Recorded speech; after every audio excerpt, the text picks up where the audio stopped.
Nero Caesar and the Revelation Beast. The 666 cipher.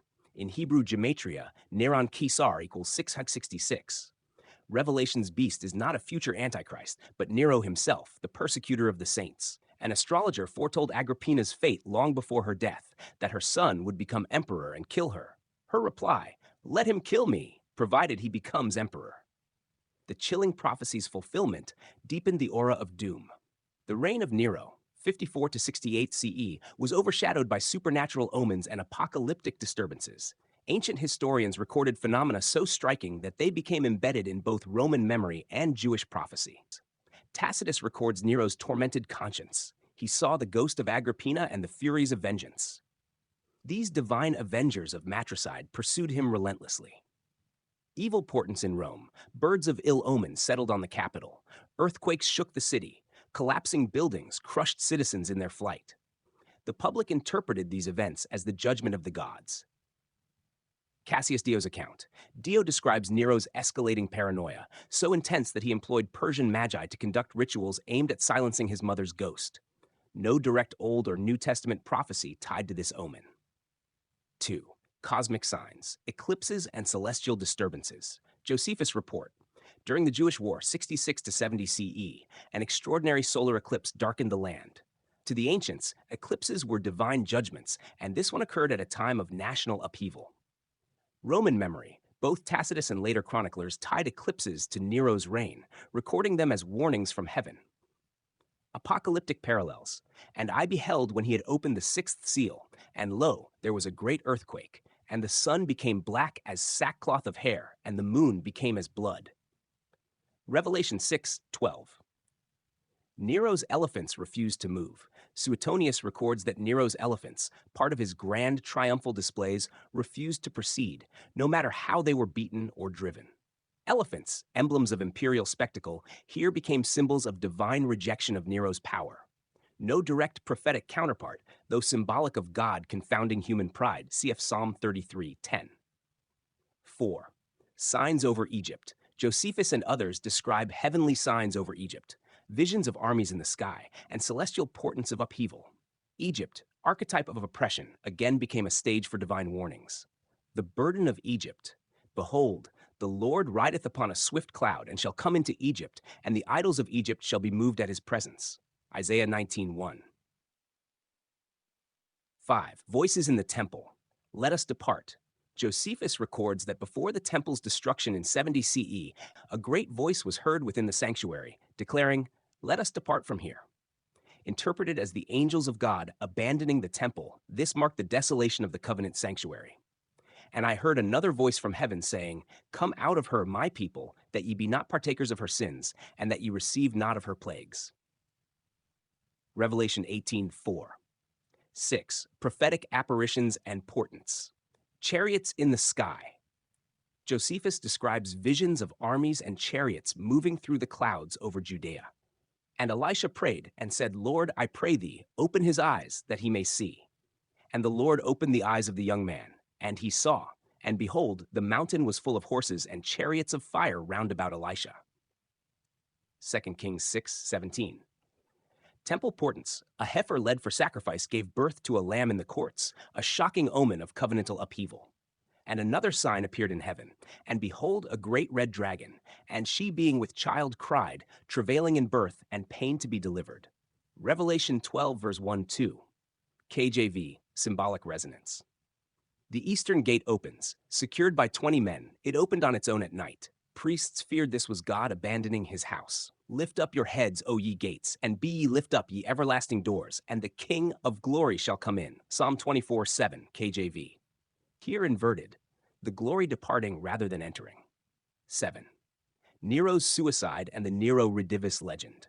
In 68 CE, Nero killed himself, declaring, "What an artist dies in me." Rumors claimed he had escaped east and would return with Parthian armies. Several impostors arose claiming to be Nero revived. The beast that thou sawest was and is not, and shall ascend out of the bottomless pit and go into perdition. Revelation 17:8, KJV.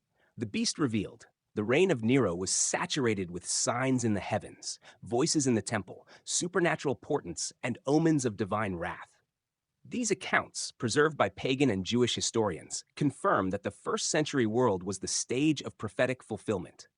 The beast that was and is not and is, Rev. 78, found its truest embodiment in Nero Caesar, persecutor of the saints, destroyer of Jerusalem, and counterfeit Messiah of Rome. Here are the main prophetic anchors that identify him in first century fulfillment. 1. The number of the beast. Revelation 13:18. Here is wisdom. Let him that hath understanding count the number of the beast, for it is the number of a man, and his number is 600 threescore and six. Rap 13:18 KJV. In Hebrew gematria, Neron Kesar equals 666. In Latinized spelling, Nero Caesar, it equals 616, which some manuscripts of Revelation actually preserve. The text explicitly says the number is of a man. Nero was that man. Number 2, the beast persecuting the saints, Revelation 37, and it was given unto him to make war with the saints and to overcome them, and power was given him over all kindreds and tongues and nations. Rev. 13:7 KJV. Nero's persecutions, after the Great Fire of Rome, 64 CE, directly targeted Christians. He was the first emperor to declare Christianity illegal. Number 3, the man of sin.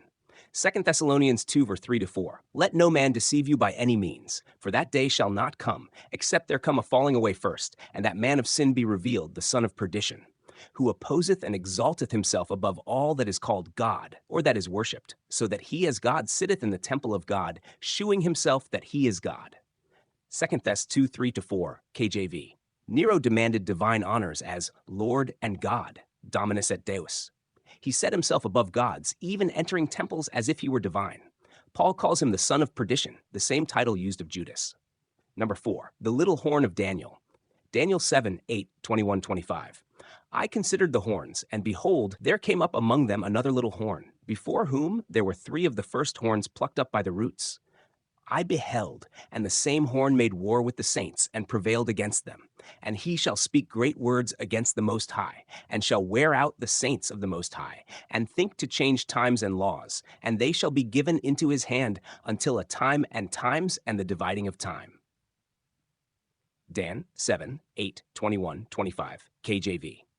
Nero matches the little horn who uproots rulers, blasphemes God, and persecutes the faithful. His reign was marked by arrogance and savage cruelty against believers. Time, times, and half a time, 3 half years, corresponds to the core period of Nero's Christian persecution, 64 to 68 CE. Number 5, the beast that was and is not and yet is, Revelation 17, 8-11. The beast that thou sawest was and is not, and shall ascend out of the bottomless pit and go into perdition. And there are 7 kings, 5 are fallen, and 1 is, and the other is not yet come. And the beast that was and is not, even he is the 8th, and is of the 7, and goeth into perdition. Rev. 17, 8, 10-11, KJV. The 7 kings line up with the Caesars: Julius, Augustus, Tiberius, Caligula, Claudius, 5 fallen, Nero, the one who is, Galba, the short-lived 7th. The beast that was and is not and yet is reflects the Nero redivivus myth, that Nero would return from death. Nero becomes the 8th, yet belonging to the line of the 7. Number 6, the burning of the great city. Revelation 17, verse 6, 18, 9-10.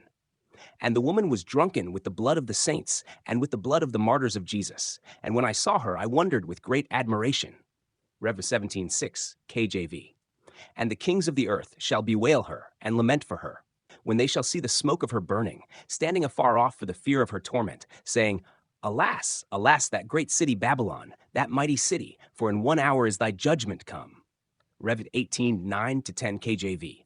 Rome equals Babylon the Great. Nero presided over the burning of Rome, 64 CE, then blamed and slaughtered Christians, filling the city with their blood.